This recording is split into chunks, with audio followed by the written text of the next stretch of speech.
Good evening my dear students and my dear followers. నిన్నటి వెబ్6లో కొన్ని vouchers pass చేసాం మనం. ఆ ఓచర్స్లో మనకి క్యాపిటల్ ఇంట్రడక్షన్ ఉంది, అన్సెక్యూర్డ్ లోన్ సెపరేట్గా ఉంది, తర్వాత బయట నుంచి వచ్చిన కలెక్షన్ ఫర్ ది ఓనర్ సెపరేట్గా ఉంది. ఒక 5-6 ఎంట్రీస్ మనం పాస్ చేసాం. ఇప్పుడు ఈ రోజున కూడా F6లోనే ఉంటాయి. తర్వాత ఏంటంటే డిఫరెంట్గా ఉంటాయి మీకు, ఎందుకంటే మీకు ఈ ఎంట్రీస్ దాదాపు అన్ని మల్టిపుల్స్లో ఉంటాయి. తర్వాత ఇవన్నీ కూడా ప్రాక్టికల్ రిలేటెడ్, ఎందుకంటే బిజినెస్ అన్న తర్వాత ఎన్నో రకాల ఇబ్బందుల్ని ఓనర్ ఫేస్ చేయాల్సి వస్తుంది. ఆ ఇబ్బందులు వచ్చినప్పుడల్లా అతను రకరకాలుగా లోన్లు తెచ్చుకోవడం కానీ, లేకపోతే ఇంకేదైనా ఇతరత్ర రికవరీస్ కానీ, ఇవన్నీ కూడా జరుగుతూ ఉంటాయి. కాబట్టి ఏంటంటే మనకి ఖచ్చితంగా ఈ ఎంట్రీస్ మీకు ఎక్కడ ఇటువంటి ఎంట్రీస్ని కనుక మీరు ప్రాక్టీస్ చేసుకోగలిగినట్టయితే మీరు ఎటువంటి ఆర్గనైజేషన్లో కూడా అకౌంటెంట్గా హ్యాపీగా సెటిల్ కాగలుగుతారు. సో మనం ఫస్ట్ ఎంట్రీలో ఏముందంటే 8,50,000 రూపాయలు ఆయన పెట్టుబడి పెట్టాడు. దాంట్లో ఫర్నిచర్ ఉంది, ఎయిర్ కండిషనర్ ఉంది, ప్రింటర్ ఉంది, 2 వీలర్ ఉంది. తర్వాత క్యాష్లో ఏమంటున్నా అంటే మీకు ఫర్మ్ నేమ్ మీదనే 1,25,000 అన్సెక్యూర్డ్ లోన్ తీసుకొచ్చారు. నిన్నటి రోజునేమో సెపరేట్గా ఉంది, దీంట్లో కలిసి ఉంది. సో దానికి మనం ఎలా చేస్తే బాగుంటుంది చూద్దాం. తర్వాత మనం డేట్ వచ్చేటప్పటికి 16/4 అండి. 16/4 నాడు మళ్ళీ అరవింద క్యాపిటల్ వేసుకుందాం. 8,50,000 రూపాయలు. 8,50,000 రూపాయలు. తర్వాత దీంట్లో మళ్ళీ ఇంకో క్రెడిట్ ఉంది, ఏంటంటే అన్సెక్యూర్డ్ లోన్ ఉంది మీకు. అన్సెక్యూర్డ్ లోన్ కూడా మీకు 1,25,000. అంటే చూడండి, మొత్తం 975 క్రెడిట్లో ఉంది. ఈ 975 సరిపడి డెబిట్లు రావాలి. డెబిట్లో మొదట్లో ఏంటంటే ఫర్నిచర్ ఉందండి. ఫర్నిచర్ వచ్చేటప్పటికి మీకు 35,000, ప్రింటర్ వచ్చేటప్పటికి 16,000. ప్రింటర్ వచ్చేటప్పటికి 16,000. తర్వాత 2 వీలర్ వచ్చేటప్పటికి 75,000. తర్వాత ఎయిర్ కండిషనర్ వచ్చేటప్పటికి 45,000. మిగతాది ఆటోమేటిక్గా క్యాష్ ఉంది. 8,04,000. 8,04,000లో అన్సెక్యూర్డ్ లోన్ 125 కూడా ఉంది అన్నారా. Being capital with unsecured loan అనుకోండి. ఓకే, కంట్రోల్ లేకుండా చేయండి. దాని నెక్స్ట్ ఎంట్రీ ఏంటి? నెక్స్ట్ ఎంట్రీ ఏముందండి? Bad debt previously return 2 lakhs was settled in the court and received a cheque to the tune of 40% of the bad debt. అంటే ఎలా ఉంటుందంటేనండి, మనం రావాల్సిన పద్ధతుల్లో బ్యాడ్ డెట్స్ ఇన్సాల్వెన్సీ అంటే తీర్చలేని పరిస్థితుల్లో ఇన్సాల్వెన్సీ ఐపీ పిటిషన్ పెడతారు కోర్టులో. ఆ కోర్టులో ఎప్పటికో సెటిల్ అవుతుంది. సెటిల్ అయినప్పుడు మీకు దాంట్లో 40% 50% మీకు రికవరీ ఇస్తారు. ఏంటంటే అసెట్స్ అన్ని అమ్మేసుకుని ఆ బిజినెస్ సంబంధించిన అసెట్స్ అన్ని అమ్మేస్తారు. అమ్మేసిన తర్వాత ఆ ప్రోరాటా ప్రకారం ఇస్తారు. అయితే అప్పుడే మీరు బ్యాడ్ డెట్ క్రియేట్ చేసినప్పుడు బ్యాడ్ డెట్ ఎంతైతే క్రియేట్ చేస్తున్నారో అంతా కూడా మీకు సండే డెటార్స్ తగ్గించేస్తారు. ఆటోమేటిక్గా తగ్గిపోద్ది, అక్కడ బ్యాలెన్స్ షీట్లో తగ్గి ఉంటుంది. కానీ ఇవాళ మళ్ళీ డెటార్స్ అన్ని తీసుకురావడానికి వీల్లేదు. కాబట్టి మనకు వచ్చిన డబ్బులు ఇవాళ ఎక్స్ట్రా వచ్చినట్టే వస్తే, ఇప్పుడు కోర్టులో మనకు డిగ్రీ కాలేదనుకుంటే రానట్టే లెక్క కదా. ఆ రోజునే ఖర్చు రాసేసాం, మన ఇన్కంలో కూడా తగ్గించేసాం, గవర్నమెంట్ కూడా ట్యాక్స్ తక్కువే కట్టాం. కానీ ఇవాళ వచ్చినాయి కదా డబ్బులు. కాబట్టి దీన్ని మనం ఇండైరెక్ట్ ఇన్కమ్ కానీ తీసుకుని మనం పరిగణలో తీసుకుని ఈ సంవత్సరం ఇన్కంలో మనం కలుపుకోవాల్సి వస్తుంది. 18/4 నాడు అంటే 2 lakhs 40% అంటే 80,000 అవుతుందండి. అది 18. ఇక్కడ బ్యాడ్ డెట్స్ రికవరీ ఉంటుందండి. మీకు బ్యాడ్ డెట్స్ రికవరీ ఏంటంటే బ్యాడ్ డెట్ రికవరీలో 80,000 రూపాయలు ఉంటుంది. అంటే ఆటోమేటిక్గా యాక్సిస్ బ్యాంకే ఉంటుందండి, ఎందుకంటే చెక్ ఇస్తారు కాబట్టి. అన్నారా. బీయింగ్ బ్యాడ్ డెట్ రికవరీ అన్నారా, వెళ్ళిపోయింది. దాని తర్వాత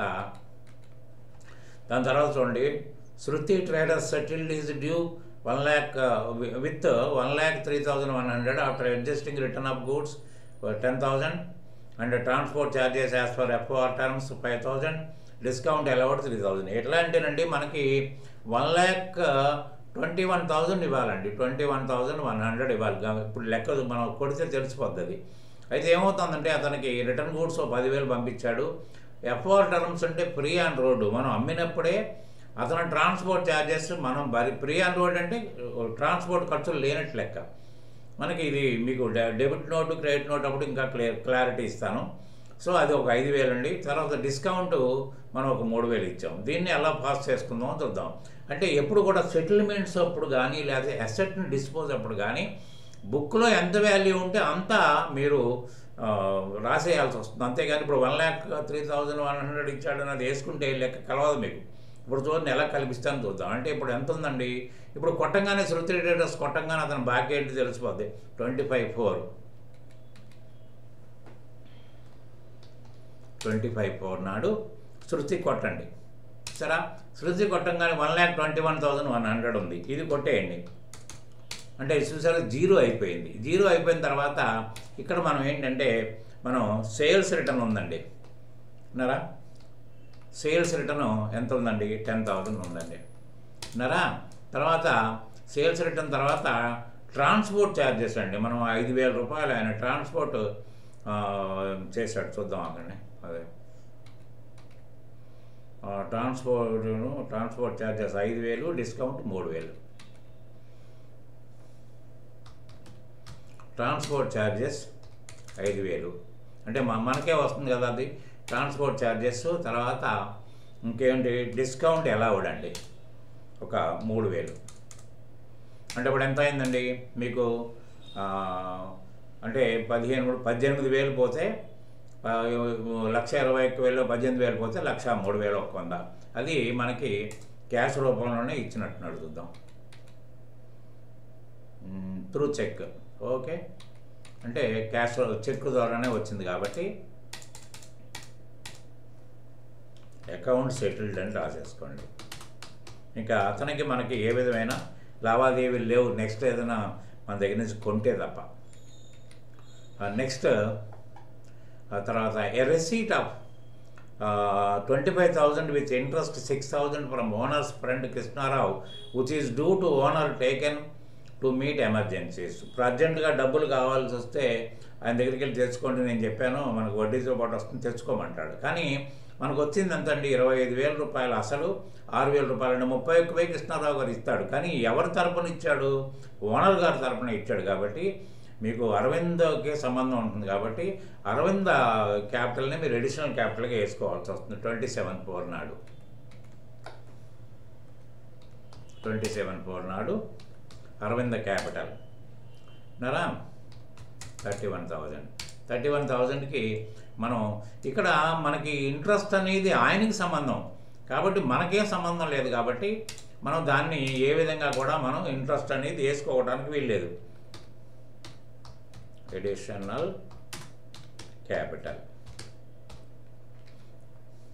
సో మీ కన్ఫ్యూజన్ లేకుండా ఉండడానికి తర్వాత ఇంకొక ఎంట్రీ కూడా ఇచ్చాను చూడండి.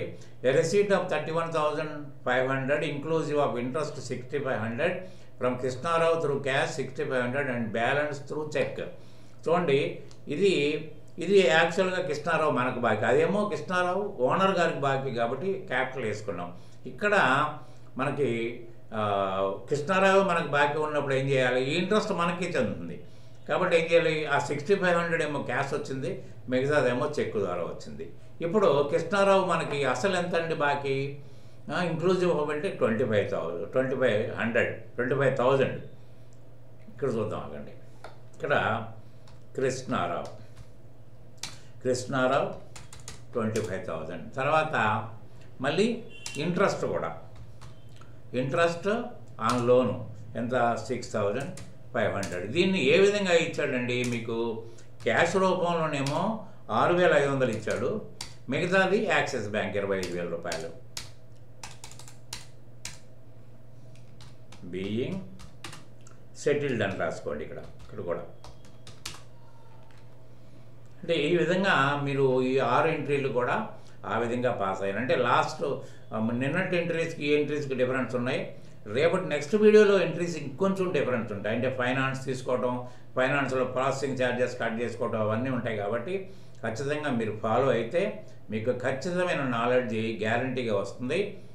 కాబట్టి ఏంటంటే దీంట్లో ఎవరికైనా పీడిఎఫ్లు కావాలంటే మీరు వాట్సాప్లో పెట్టండి, రిక్వెస్ట్ పెట్టండి. I will send the PDFs. Thank you very much. Good day.